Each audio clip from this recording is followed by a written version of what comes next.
Hello, Hello, hello. hello. How we doing, everyone? Greetings. What's going on? How we doing? How we doing? Great. Welcome, Welcome. welcome again to Wealth Bridge.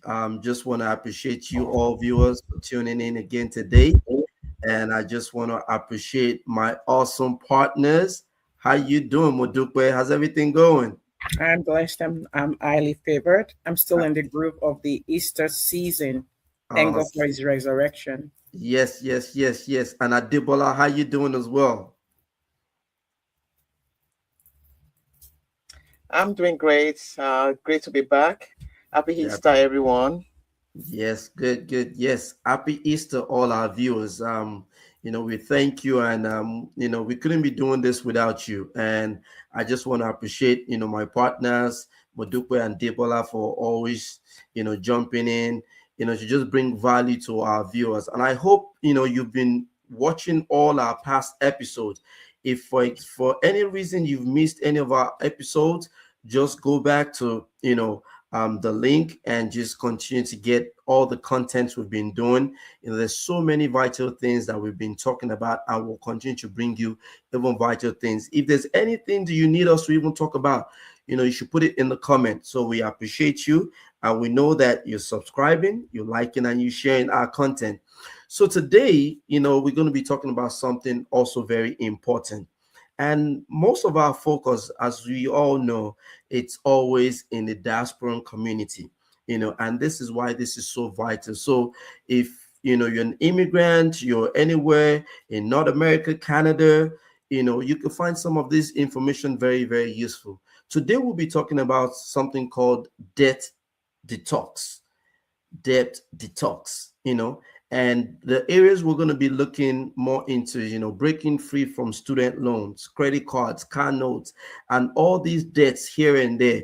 And this topic is so vital because a lot of us in the diaspora, we find ourselves caught in the webs of, student loans, credit cards, and car notes. But today, it is so important, and this topic is so vital to what we're going to be discussing today in our community. Whether you're Nigerian, whether you're Ghanaian, Jamaican, Haitian, maybe you got some Caribbean roots, as long as you're here in the US with us, you know, we often carry heavy loads as, diasporans. We talked about the student loans, that balloon because of wealth gap, credit cards that we max out, to cover remittances, family events back home, car loans that feel necessary but traps us in payments.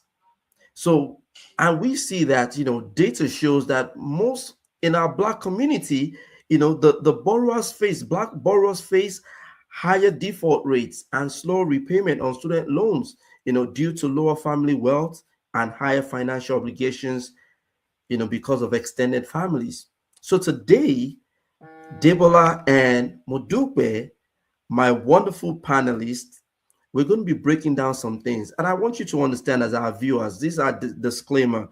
We are not debt experts, but just in the little things that we've seen, based on the research, based on the things that we've seen in our own field of endeavor, in our expertise, in our field, we've been able to bring some value. So tonight, today, we're going to be sharing with us some of those step-by-step solutions that you and I, everyday diasporans, that we could just use in our when it comes to our finances in these areas.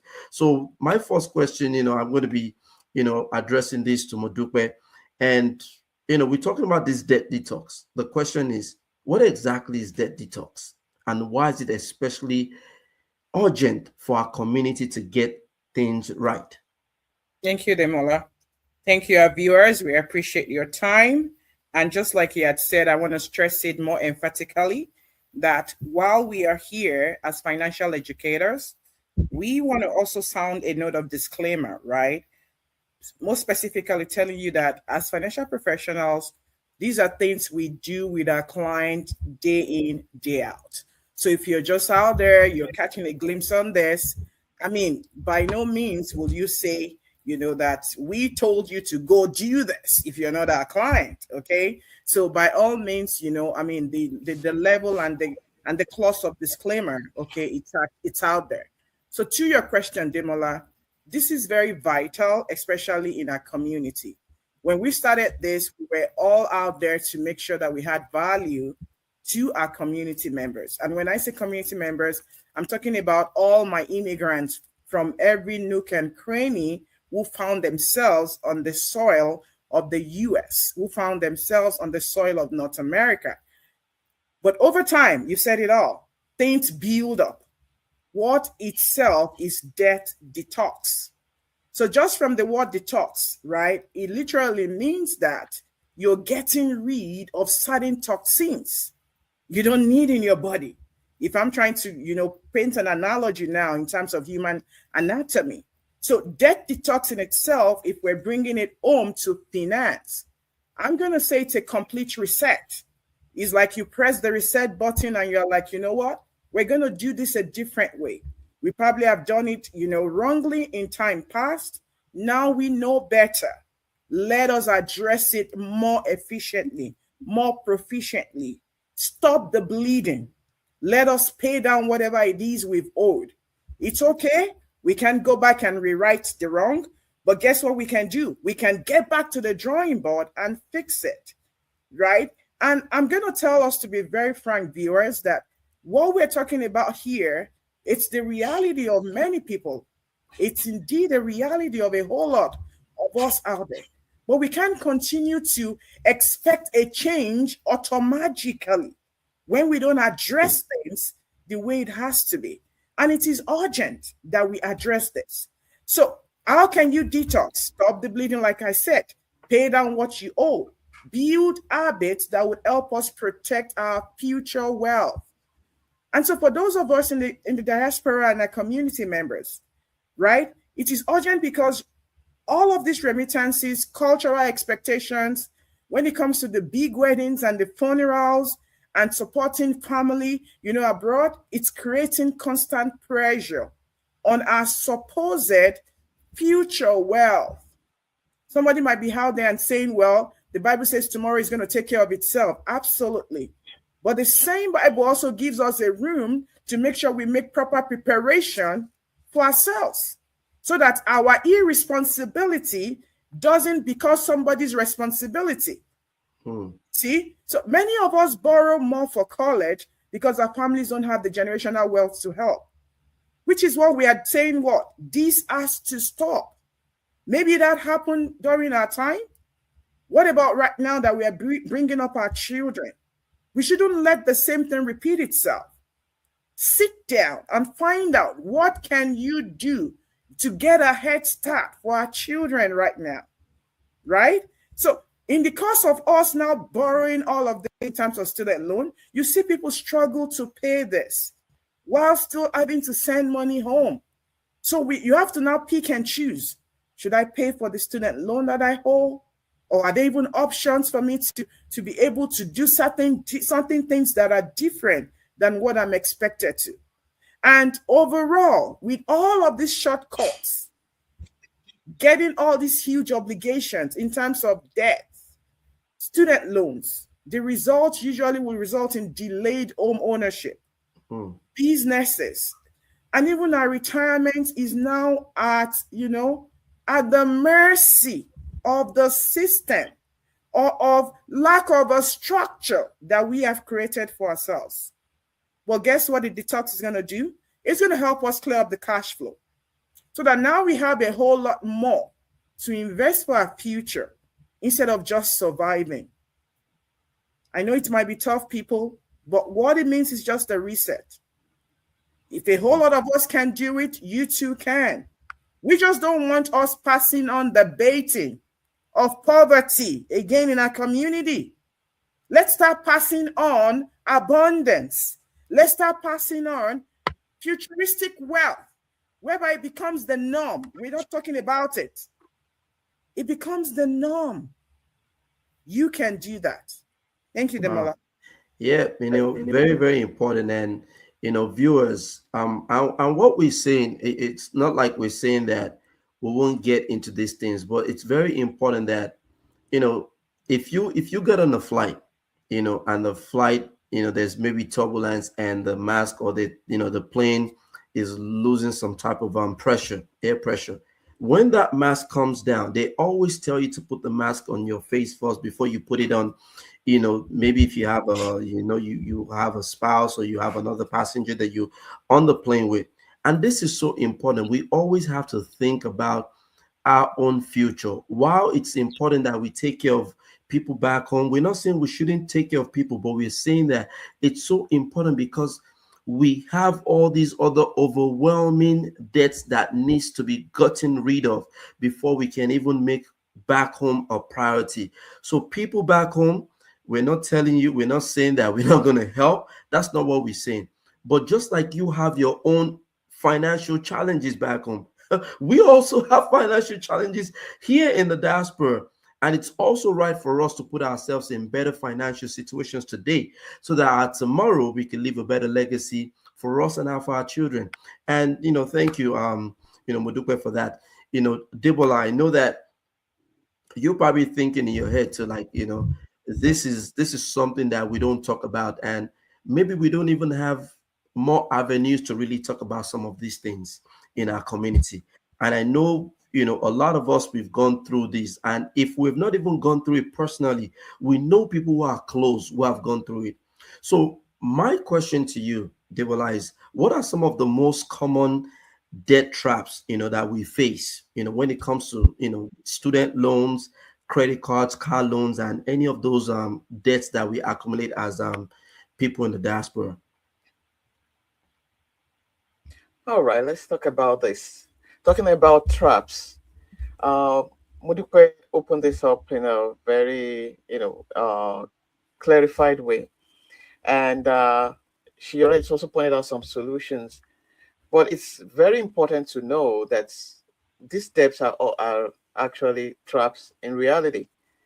Some of us, at least personally, I have experienced at least one of these mentioned traps. You talk about student loans, talk about credit cards, you talk about car loans, and we believe that these are must have sort of debt. Oh, this is America.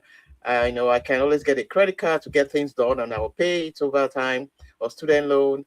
I mean, I didn't hear anything about student loan until I came to America, and it felt like, okay, we have to take a loan to go to school, And I see the student loan as a delayed reality trap. You borrow with hope, but you repay with pressure. And the time when you start to repay, the payments often start when life is just beginning. When you start working, maybe you got married, and then there's rent, there's family, there's responsibilities, and then there is student loan that you have to repay. It's easy to underestimate the total cost over time. So there's always I'll figure it out later. Then it turns into years of financial delay. This is something we need to be aware of.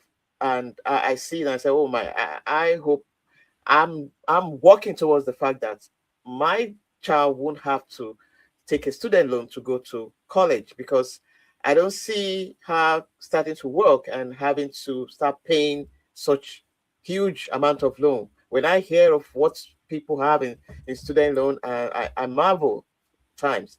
So that is the about student loan. We're not saying that, oh, I mean, if you don't have any other choice, any other means, you may have to, but that means you have to put some other things into consideration, planning how you're going to execute it, get it sorted out. You may have to start working or whatever it is, but it's good for you to know the reality of what it is. Then you have credit cards, the convenience trap. You have credit cards you can use anywhere, swipe now and worry later. You have high interest, 20% plus sometimes, quietly compounds over time. Minimum payments that will create that illusion of progress. Like, oh, you are paying it off. You see at the end of the day that what you pay, what's the charges that comes in is more than the interest that you've paid, because you're not paying what you owe. So feeling in control while sinking into deeper trap. So that's also we have to be aware of. And then car loan. Oh, should I not have a car? Of course, you will need a car. You need to move around. It's more convenient to move around. But the car loan is like a lifestyle trap. A lifestyle trap. You get into that trap, and you framed it as a necessity, but often gradually, upgrades into, I would say, into a luxury. You have the long loan terms, you have years of fixed payments. If you don't have a good credit, you may not even get a good rate, and then you have to just work at it. Some people's car loans are even more, almost the same rent that they pay than their rent. I mean, there's no how to build wealth if we do not really sit down and have a plan on to what we want to do before we go into some of these loans. Getting loans because they are just convenient, they are easy. They are available. So just try not to just normalize everything like, oh, everybody has it, or underestimate it. Oh, it's not bad, or I will deal with it later. Before you get to that point, make sure you have a plan in place so that you don't get too deep into these traps. Loan are easy, but when it comes to pay back, to pay back, it's not always easy. So these Mm. three are the most common loans that's easily available and people get into. Awesome, awesome. Thank you, And Demola. That's it. you're welcome. And if you're just joining us, welcome again. And we're just shining the spotlight on what we call debt detox. And we cannot overemphasize some of these things because this is what we face daily as, people in the diaspora, and there's no way we can say, let's push this off because this is what would help us leave that legacy if we're to leave a financial legacy. This is what would put us down or put us where we want to be. And this is why this topic is so important that we actually trash these things. We actually start to shine the spotlight on it. We know that credit cards are out there. We know that student loans are out there. We know that all these things are out there, but we're just bringing it to our attention that do we really need some of these things? Or if we already have them, what are the plans to cut these things down? And that's what we are really bringing the spotlight to. So we're not saying people shouldn't get credit cards or none of that. That's not what we're saying. If you're going to get one, you must as well have a solution for how to pay it off, not just getting one and accumulating more debt so that you get into that trap. So we're going to look at some step by step, some solutions to this debt detox. We've been talking about all these debts, but how do we, what are the steps that we can do, practical steps that we can do to actually get out of this thing? So I'm going to throw that to you, Modupe. Help us out. Share with our viewers some steps that we can probably take advantage of to get out of debt. Thank you, Demola.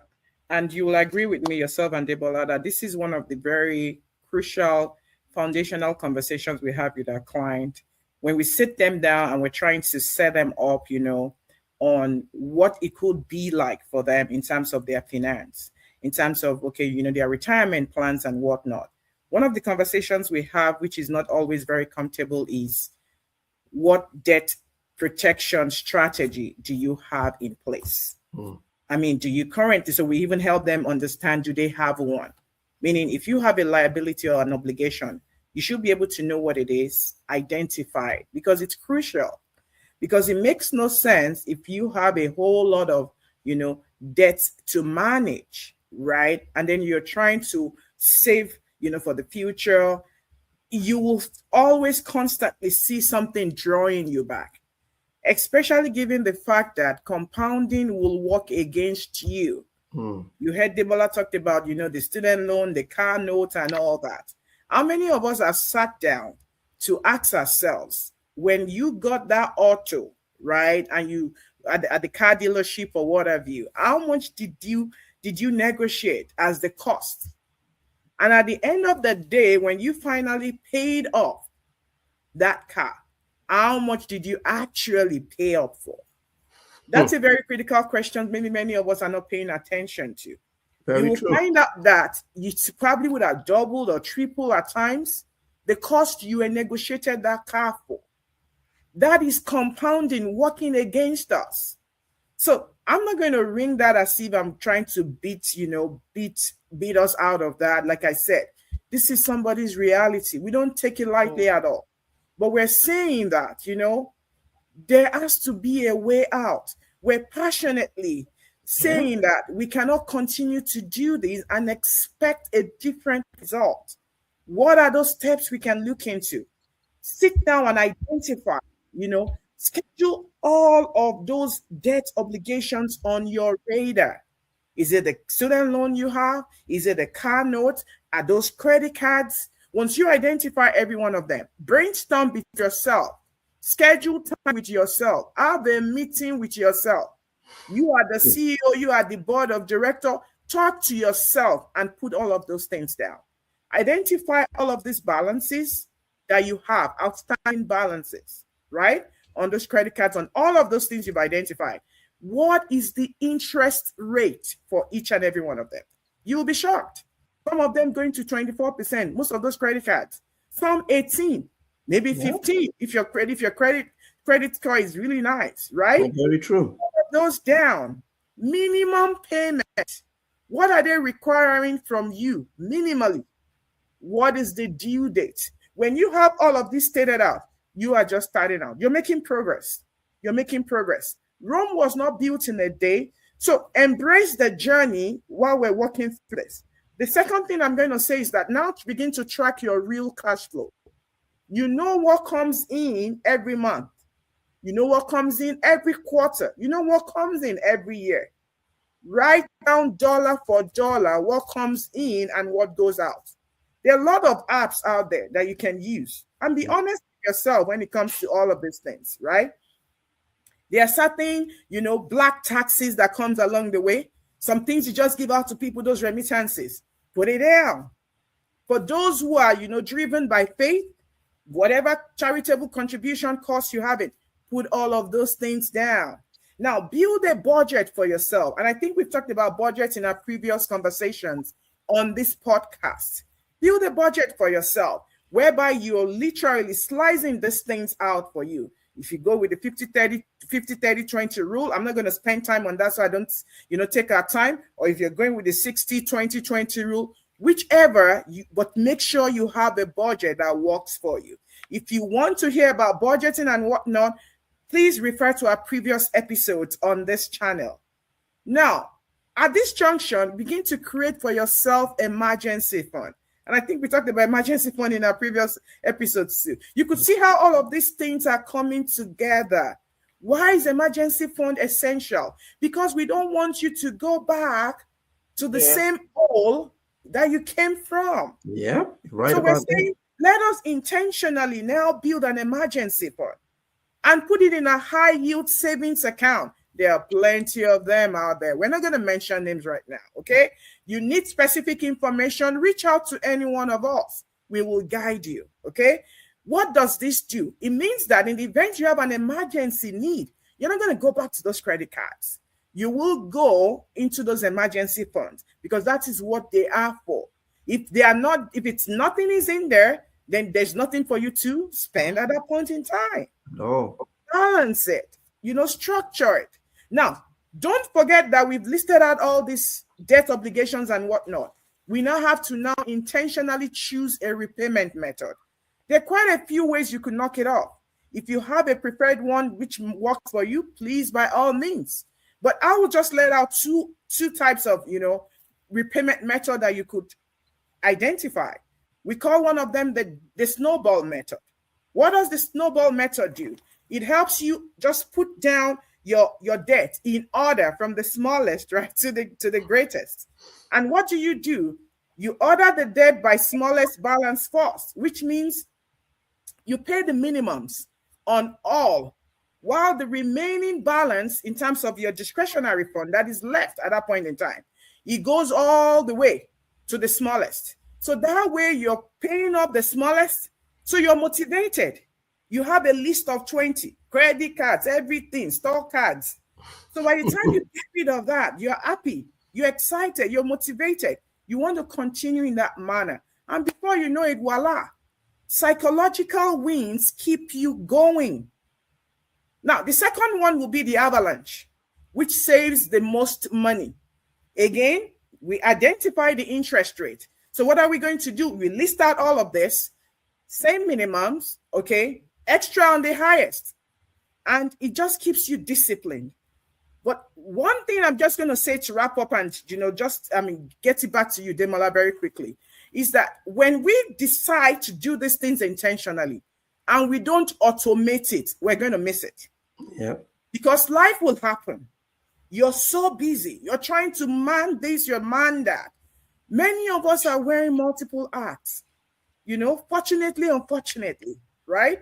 And so, but if you put things and you automate it, it helps very fast. So you already know has to do this, and before you know it, voila, automation is working for you. And hey, we are in the generation of what? Artificial intelligence. Why not use it? Yeah. Meet with an accountability partner. Meet with a financial professional. Let them sit you down and help you to get things done. So that will probably just be my 1, 2 quick 3 ways of just getting this done in a baby steps format. Wow. I know that was quite, winded, but hey, long-winded, but I hope somebody got value from that. Thank you. I'm pretty sure they got some value. And viewers, if you are using other methods that we're not mentioning, remember, this is just, we're just having this debate, this panel, just to help each and every one of us get to our next level, just to help lighten the load, the burden on us. If you are using other methods, you could put it in the comments. Let us know what method you're using out there. Remember, we are all in this together. But if we don't have conversations around some of these topics, then we're not getting by. We're not doing ourselves any, we're not doing ourselves any good as people in the diaspora. So all we're just saying is, let's start to take advantage of some of these things we're hearing. There are so many books, there are so many things on YouTube that each and every one of us can watch. But if we're not bringing these to our forefront, there is no way we start to attack these things. And I can only imagine how many people are in the diaspora that, are actually suffering in silence. They are consumed with all these debts, but they don't have a way out. But as we bring more light to these things, I hope this is helping somebody. So, Debola, I know, you started with this the other time, when it comes to car loans, and it's so interesting. I remember my first car loan, I actually took a loan too. And thank God it wasn't a huge loan. So I was able to repay. And we know in some of our societies or some of our cities, especially if you live in the inner city or the metropolitan, some of us times you need cars. So please share with our, our audience, about the car loans. We need reliable transportation, but they drain us. Talk a little bit about the car loans. All right, Demola. You know what? Talking about car loan is just one of the many loans that people take. And based on what Mudupe said, Mudupe has already sort of mentioned some things, how to just planning. So I'm not going to go into that because of our time. And I'm going to jump into when we become debt free, which Mudupe a little bit talk about. What are the things how do we build? Because so that I won't just focus on the car loan. It's just one. Okay. But after we become debt free, based following Mudupe's step, how do we now build wealth? I will just quickly mention, in the next 1 minute, some of the things that we can do, and there we go. We know becoming debt free is very powerful, but it's not the finish line. So it is the moment you finally have control. I mean, it's now the question is, what do you do with it? Okay, number one, build your financial foundation first. Mudupe mentioned something about emergency fund. Very important. You have to build that 3 to 6 month emergency fund before chasing wealth. Secure your base. Okay, stable monthly cash flow is very important. because wealth grows best on a stable foundation, not survival mode. Number two, start investing consistently. Seek advice, seek expert advice, whatever kind of investment you want to do. Talk to investment advisors and let them show you what to do. Think yes, not just quick wins. The goal is to make your money work while you sleep. Number three, increase your income. Increase your income. Saving alone is slow. Income growth changes everything. So ask for raises if you have to, or switch your jobs, or start a business, start a side also, start another income stream. All right. A lot that fits into your lifestyle. Build your skills to pay more, to pay you more over time. Okay, create multiple streams of income. Don't rely on just one source. Have an active stream that pays you even while you sleep. That's the simplest way to put it, the basic way, that even while you are not doing anything, it's making you money. A passive income. All right. And then control lifestyle inflation. Don't spend above what you earn. Do not Yeah. spend above what you earn. These are simple things, simple ways that we can, things that we can put in place to help us start to build wealth. Buy assets and not just liabilities. Buy things that will multiply, that not things that will take from you. All right. I said put money into your pocket. Liabilities, take them out. So we need to Mm. be wise. We need to be wise. Open your eyes, be wise, and do the right thing. All right. Wow. Yeah. Our viewers, our time is fast spent. I want to thank you, Adebola. I want to thank you, Modupe. You guys have brought so much wealth of knowledge for us today. Viewers, all we're saying is start today. One list, one budget, one extra payment. Freedom is possible. And remember, you're not alone. Millions in the diaspora, millions of diasporans, we've done this. The data shows the gap. Our action closes it. On the next time, I want you to share on the comments, share your wins, share your strategies with us. And on the next time on Well Bridge, we'll see you again. Viewers, thank you. We appreciate you. Thank you, Mudukwe. Thank you, Adebola. We'll see you, viewers. Remember to share, like, and subscribe. We see you Wonderful. again next episode. God Thank you, bless. brother. Yep. You're See you welcome. all later. Bye. All right. Take care, everyone.